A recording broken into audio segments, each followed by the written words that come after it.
welcome. It's our community. And you know, sometimes you have a guest that you really like.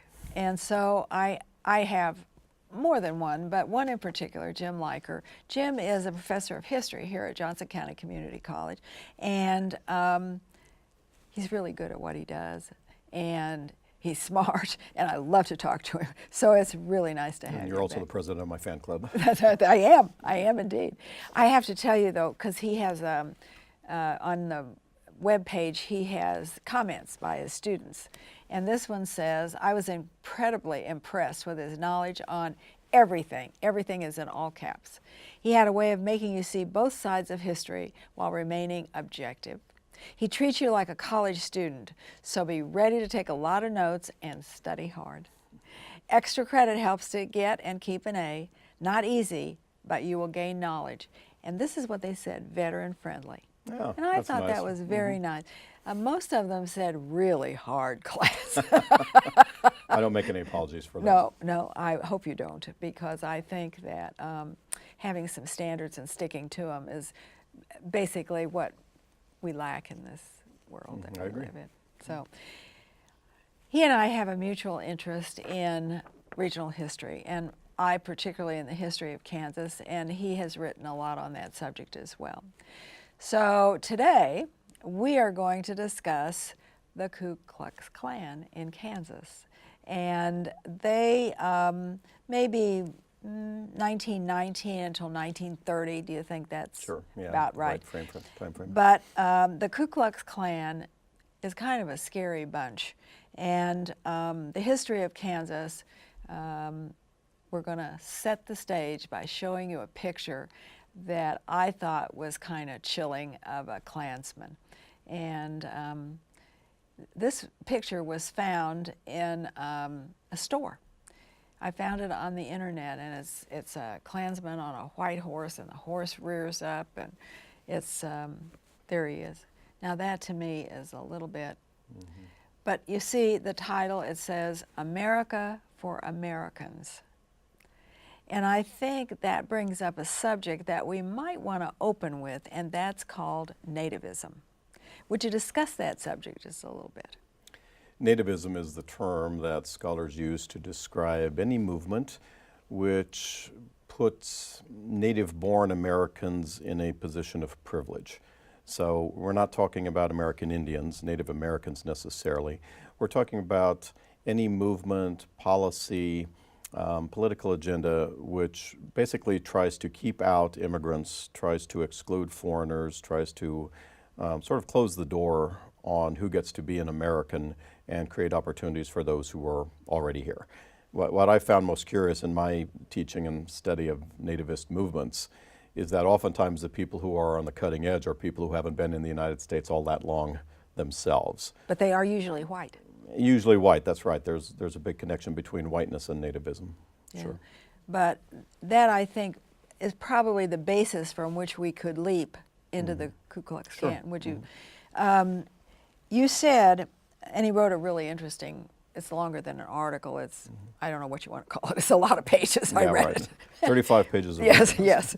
But you said the reactionary climate after World War I drove progressivism into retreat.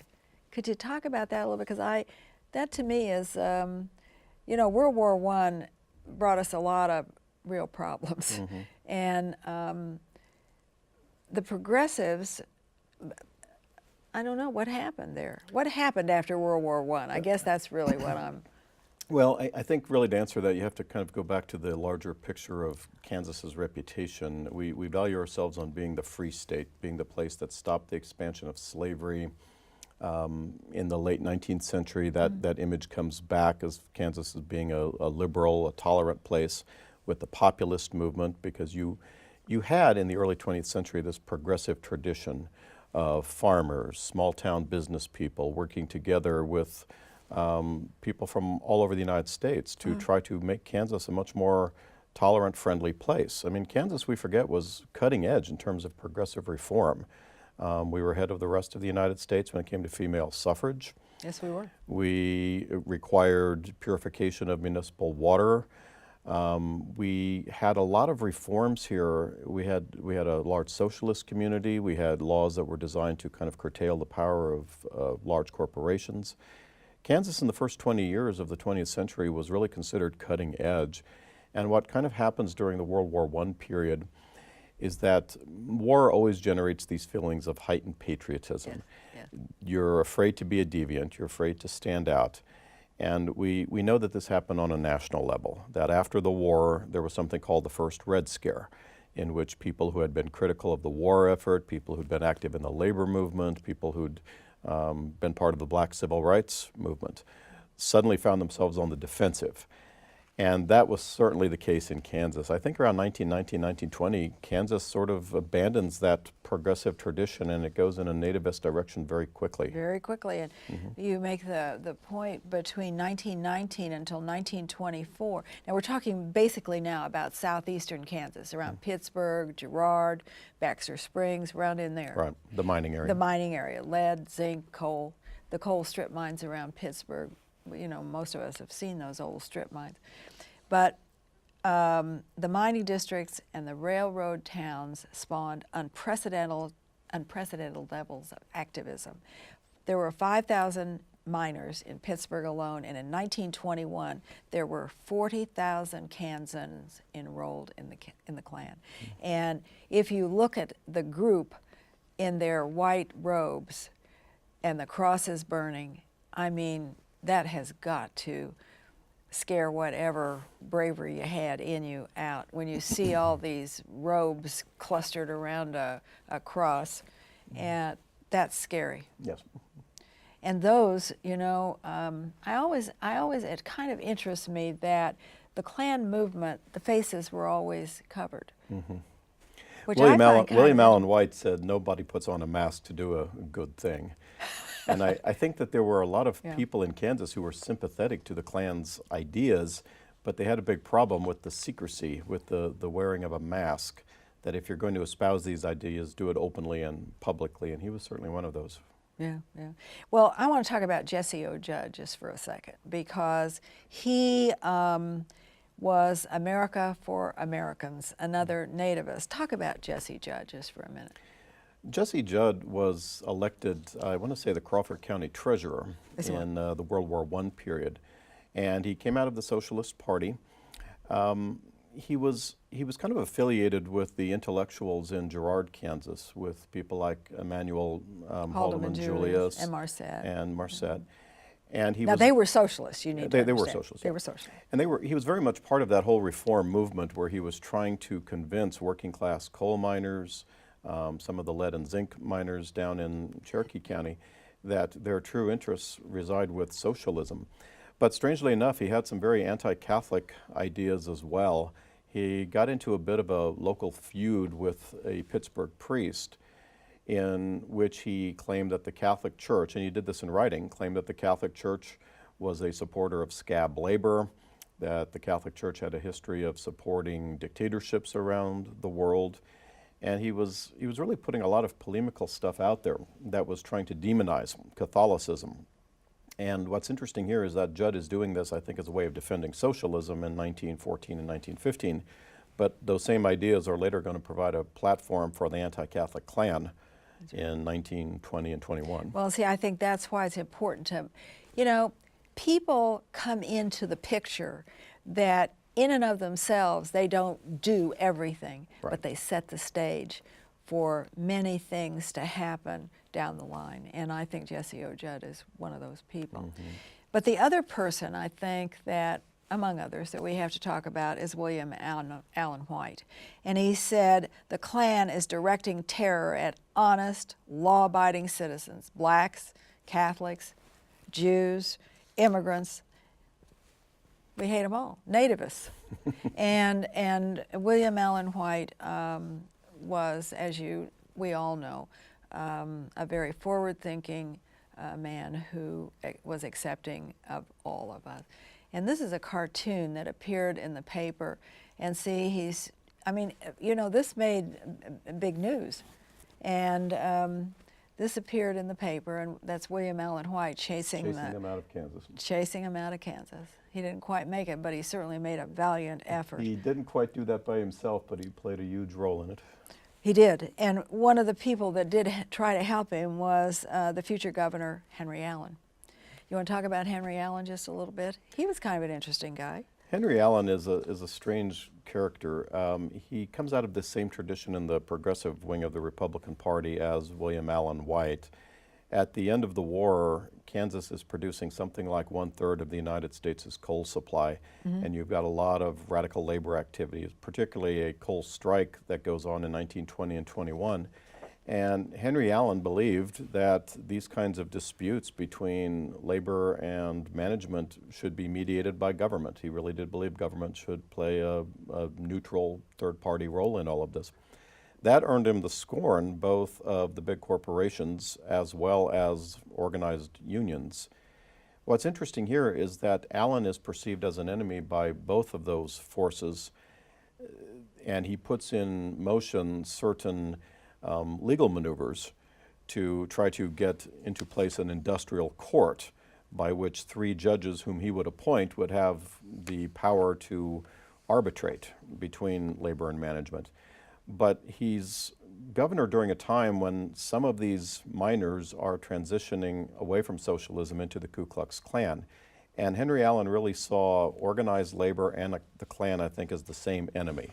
He saw them both as violent, radical groups that are prone to anarchy, and he fought them both in like manner. It's going to be on his watch that, again, legal proceedings will be put in place to try to declare the Klan a Georgia-based corporation doing business in Kansas without any legal permission.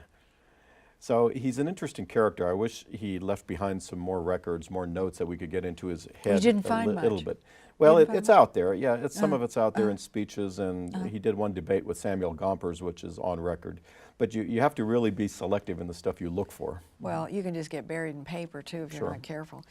But I think the radical side of Kansas reform, as you say, found its voice in socialism and the appeal to reason. Talk about the appeal to reason just a little bit. Emmanuel Haldeman Julius came from New York. He was a socialist, and actually Kansas was sort of a hotbed of socialism. Yes. And Girard was probably at the center, and he came to write for the newspaper, The Appeal to Reason, which was a socialist newspaper. And he married Marcette Haldeman. Marcette Julius. Well, I can't. Marcette Haldeman. Her father was the banker in Girard, and each of them took the other's name and hyphenated it. So they became, both of them became Haldeman Julius. Deliciously modern for its time. Yes, they were, actually. And I think they're worth talking about. And in your conversation, bring forth his effort to get a list of the Klan members. So talk about him. Well, first of all, being socialist and having a Jewish background, he had more incentive than most people, I think, to denounce the Klan. Fascinating character. Like you say, he was at the center of an intellectual community in Girard, Kansas. So some of the people who published in his series in the Little Blue Books included famous writers like Jack London, Upton Sinclair. Clarence Darrow was a frequent contributor. Margaret Sanger. Well, and his wife, Anna, was, or Marcette, was the niece of the reformer Jane Addams. Yes, so and Jane Addams wrote, too. Right.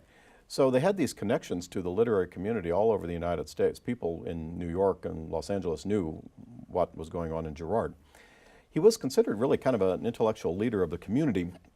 When the Klan starts to really become powerful and numerous in 1921 and 22, he ran articles in which he promised to unmask the KKK. He encouraged his subscribers to send in the names of people who they knew were members of the Klan. He promised a multi-chapter expose on the Klan as a violent organization. He promised to use what influence he had to try to get them politically defeated. And what kind of happens over time, I'm not quite sure, but he backed off of that. Yeah, that energy sort of dissipates. Well, after 3 or 4 I have months. a feeling the Klan might have put some pressure on him. That's impossible, but he was also selling the Klan advertising space in his newspapers. Well, about that's a a year whole later. different thing. Yeah. That's all different. But it's really odd, these relationships. Yeah. And I always guess that maybe he saw the Klan not as a competitor Well, maybe he did see it as a competitor for the same kind of audience, that they're both speaking Yeah. to working class miners in southeastern Kansas who have a beef with capitalism. And you talk about invisible governments. What do you mean by an invisible government? I would use that term the way Henry Allen, the governor at the time, used the term. That is, the true decisions are not being made by elected officials answerable to the people, but decisions are being made by organized labor, by shadowy union leaders who meet in offices far away and are calling the shots regarding strikes in southeastern Kansas. And the second way he meant that was to refer to the Klan, men who conceal their identities, men who are part of a secret organization. And come from all walks And come of from life. all walks of life. And I do think have the he had a power fear to of that. make things happen. Yes. For better or worse. Mm-hmm. Well, why was it? Well, the Klan served different needs in different places. Yes. They really did. And fear is one of those needs, fear of different things. And the nativist movement is really a reaction to fear, because we fear what's different. I'm trying to put myself in the perspective of a middle-aged white Protestant living in Kansas at that time, either a farmer or a small business owner or a miner. And what you're seeing is an awful lot of change. I mean, southeast Kansas was a hotbed of immigration. There's a story about in 1934, a teacher on the streets of Pittsburgh heard more than 38 languages out on the streets of town in one Saturday night. So you're seeing the state really changing demographically before your eyes. More Catholics, more Italians, more people from Southern and Eastern Europe, more blacks coming in from the south. Who didn't speak English well. Who didn't speak English, right, and have a completely different religion than you as far as Protestants were concerned. Well, and I think we got to go back a minute, because the first immigrants to Kansas were basically German. So they all spoke the same other language. Yeah, we came out of a multicultural origin, but by the 20s there's a certain kind of homogeneity that set in. That's right. That's right. And I think, I see the analogy to Karl Marx, because the Klan furnished free food, clothing, because some of these miners were out of work, some of them didn't have any money. So Karl Marx's idea was feed them first and then We'll get their loyalty. That's right. And don't you think the Klan did, to some degree, that? The Klan To recruit new members. The Klan in some ways was very good at using class-based rhetoric in southeastern Kansas to recruit people. But at the heart of it, there was this, like you say, nativist sentiment where they just simply couldn't see the Catholic, the French, the Italian immigrant as somebody like them. They might be a temporary ally, but at the end of the day, they're not like us. No, but when they need bodies. When they need allies, they were there. That's right. Strange bedfellows. Right. Politics makes those. Yes, it does. When I teach Marx in my classes, I talk about how Marx was sort of ignorant to the role of race and ethnicity. That this notion that the proletariat will one day form one unified mass that will speak with a collective voice, he doesn't seem to have understood that within that mass there are a lot of divisions that kept people from realizing a common economic interest. And sometimes with two people there are three opinions. That's right. Depending on what time of day Yes, you ask them, yeah, the opinion right, is. Exactly. But now, another interesting, in 1922, the Klan organized in Kansas City the first parade, but it never came off. Henry Allen actually threatened to send in troops if the parade were to happen, so he was not above using force to shut them down. But remember, in later years, the Klan marched in Skokie, Illinois, Right. and they did not shut them down because it was their right to. But the Civil Liberties Union lost a lot of members over that. Yeah, that came along in the, 1940s, 1950s? No, it was later than that. A little more during the Civil Rights Movement? Yes. Yeah, it was during the Civil Rights Movement. Yes. Yeah, what you didn't have in Kansas City in 1922 was the ACLU to stand up for the First Amendment of Klansmen. And this is coming again out of the outbreak of, or the aftermath of the war, in which these kinds of large public demonstrations were considered a threat to public safety, whether it's unions doing it or the Klan doing it. Henry Allen saw them as part of the same problem. And they got some degree of their power through threat and intimidation. Yes. And there were a lot of there was a lot of hate there, and a lot of people got hurt, and a lot of people were literally scared out of their mind. I mean, it was, I mean, I can't imagine how it would be to look out the window and see all those white robes and a burning cross on your front yard and be so afraid that they were going to kill you.